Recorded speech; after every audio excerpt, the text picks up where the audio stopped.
if you want the short summary of my lecture, is please don't look at England, because England is not a model, I think, for where you want to go. I think that it's led to a worrying picture of fragmentation of our system, of unhealthy competition, and a narrowed conception of learning and a widespread demoralisation among the professionals in our system, which means that this is a story that I think will eventually end badly. And that alliance is an unholy alliance, if that term makes sense, between top-down centralising government of the centre-right and a whole range of third sector, voluntary and increasingly private interests. I call them the new educational evangelists because they have a sort of evangelistic energy.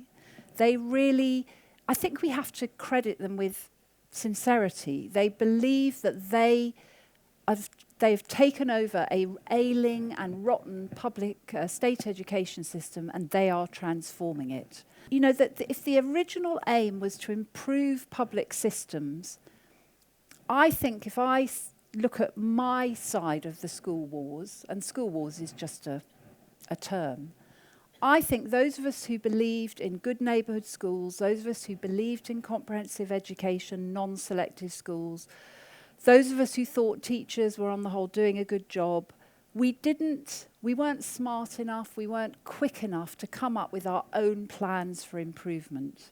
And that opened a space up for a mix of, you know, powerful government and new economic interest to come in and transform our system. If you have a highly competitive, individualised system where schools are competing and teachers are competing within schools to get better results, how can the vision of your system be anything other than highly individualistic? However, I wonder for how long we will have free education. Already you have cases of schools that charge parents this and that for things.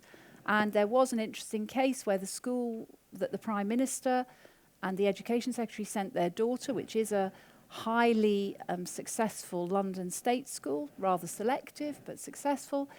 Every parent that got a place was asked to write a cheque for £100. A lot of the academy chains, which we were told were going to make schools really efficient and good, are not doing very well. And actually, when you look at the results of the academies and free schools, these new schools that the government have promoted, they are not doing any better in their own terms than the schools connected to the local authorities, the other kind of state schools. In England, that's not the case. We believe education is best if you pay for it, or you travel to access it, or you compete to win it, or you defeat someone else in order to access it.